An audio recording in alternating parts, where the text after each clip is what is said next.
Attention, le contenu de cette vidéo peut heurter la sensibilité des plus jeunes, vous êtes prévenus. N'ayez pas peur de laisser un pouce bleu, d'activer les notifications et de vous abonner si ce n'est pas déjà fait. Le feu ne passe pas au vert, et je pense que c'est à cause de moi.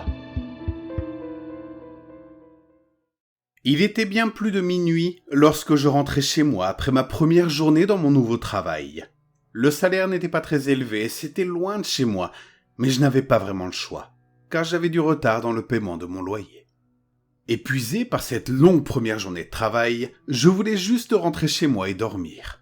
Je pensais connaître le chemin du retour, mais j'étais arrivé pendant la journée, quand il était plus facile de s'orienter dans un nouvel environnement. Les lampadaires étaient rares, ce que je n'avais pas remarqué dans l'après-midi.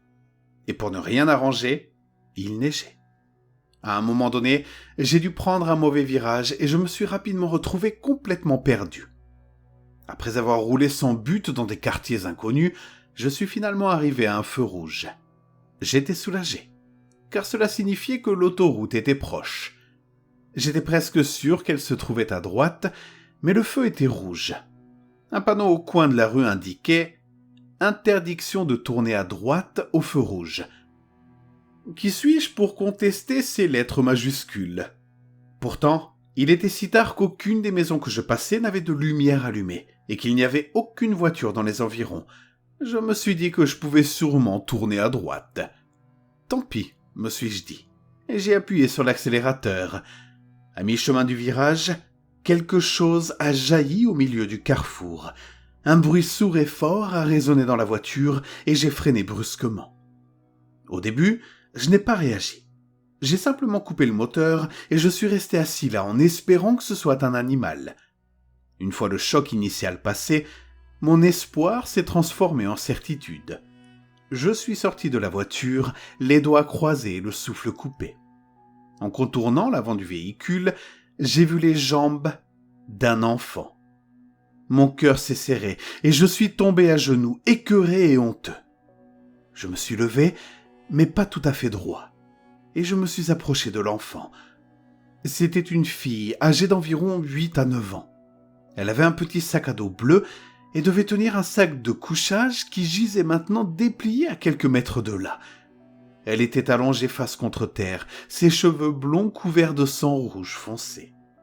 Un à un, de délicats flocons de neige se posaient sur son corps sans vie.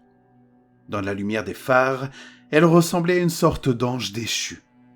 J'ai eu l'impression de recevoir une leçon très dure.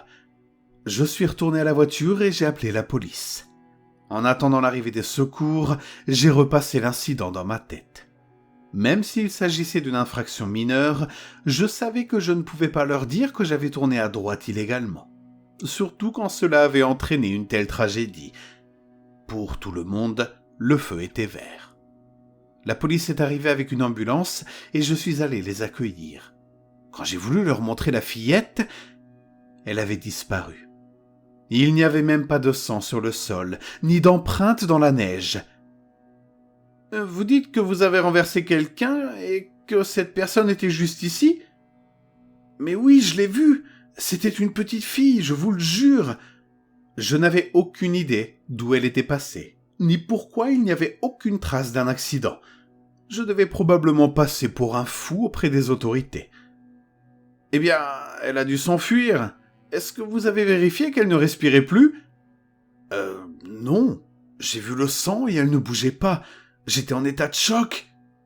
Ai-je répondu, me sentant complètement idiot. Bien sûr, j'aurais dû vérifier, mais j'étais trop occupé à réfléchir à la manière de me couvrir. Dire que c'était embarrassant serait un euphémisme. Selon vos dires, vous rouliez assez lentement. Il y a de fortes chances qu'elle ait simplement été assommée. Nous allons fouiller les environs. Elle ne peut pas être allée bien loin. Restez là, nous allons la retrouver. Je suis resté assis en silence pendant qu'il fouillait les environs à la recherche de la petite fille. Je savais d'une manière ou d'une autre qu'il ne la trouverait pas, car il n'y avait aucune empreinte. Mes paupières devenaient lourdes et je voyais sans cesse des flashs du corps de la fillette chaque fois que je m'assoupissais un instant.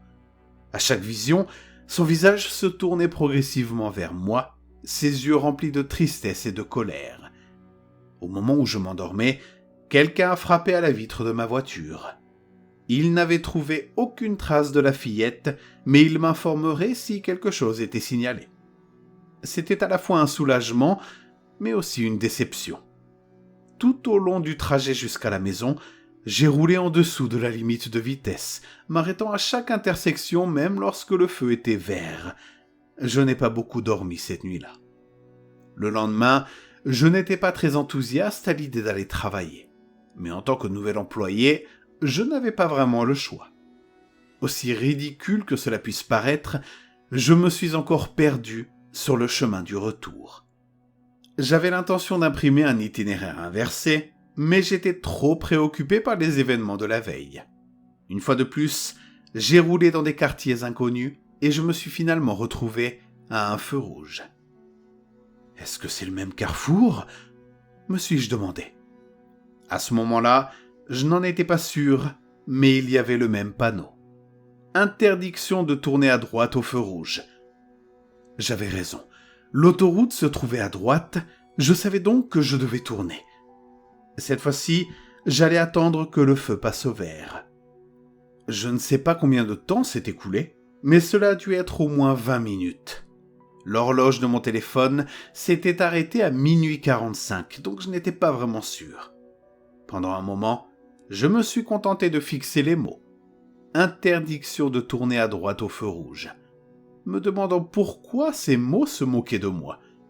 Le feu ne changeait pas, et ma patience m'amenuisait.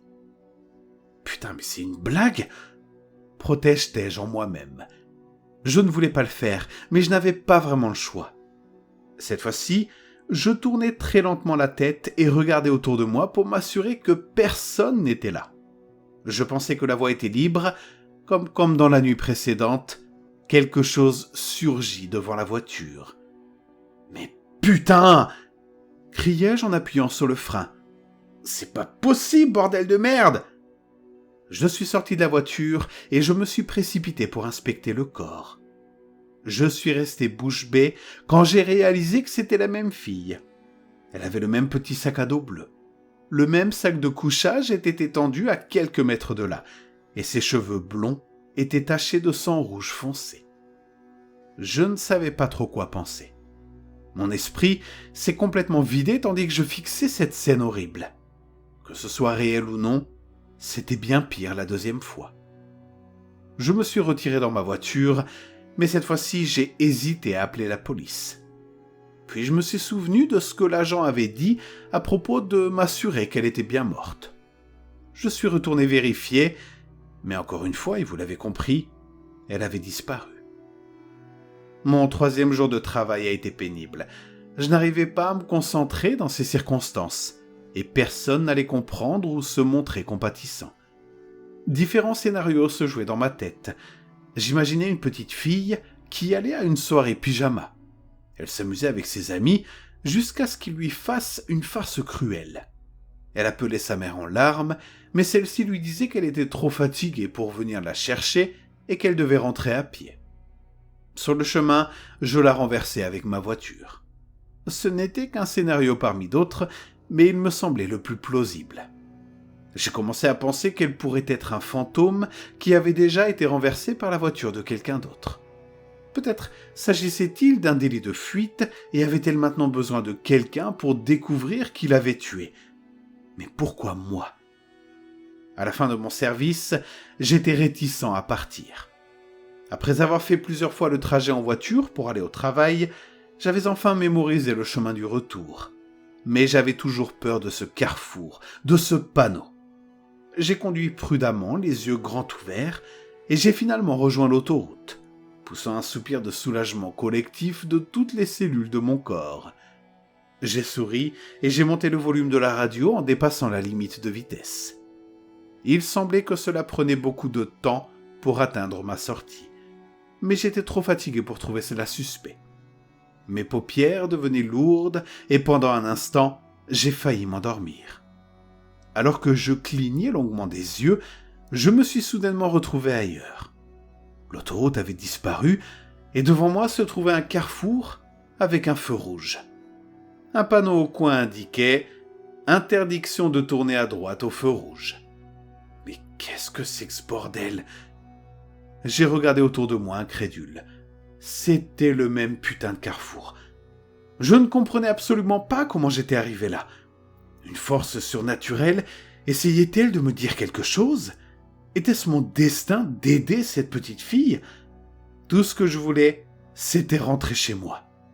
Cette fois, j'attendrai que le feu passe au vert, même si je devais attendre toute la nuit.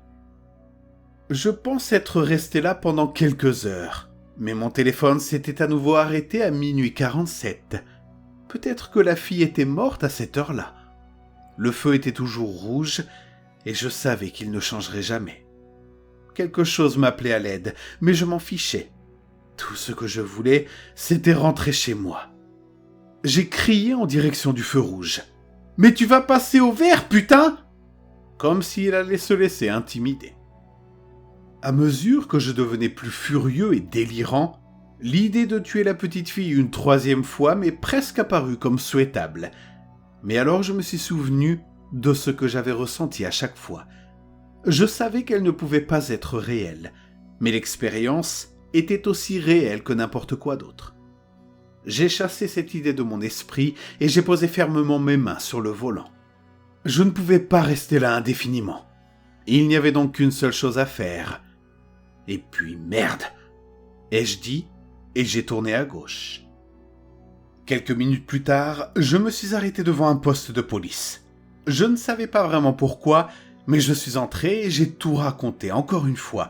La fillette, le sac à dos bleu, le sang, le feu figé à minuit 47. L'agent m'a écouté sans m'interrompre, puis il a sorti un vieux dossier. La photo de la petite fille était là, exactement comme je l'avais vue. Elle avait disparu des années plus tôt, à minuit 47 précise. Et là, tout m'est revenu. Cette route, la neige, le choc, ma fuite. J'avais effacé ma mémoire, mais elle n'avait jamais disparu. Elle m'attendait au carrefour, encore et encore, jusqu'à ce que je l'avoue. Aujourd'hui, dans ma cellule, je ne dors pas mieux, mais au moins, je ne la revois plus. Il m'a fallu du temps pour le comprendre, mais le feu ne serait jamais passé au vert tant que je n'avais pas avoué ma faute.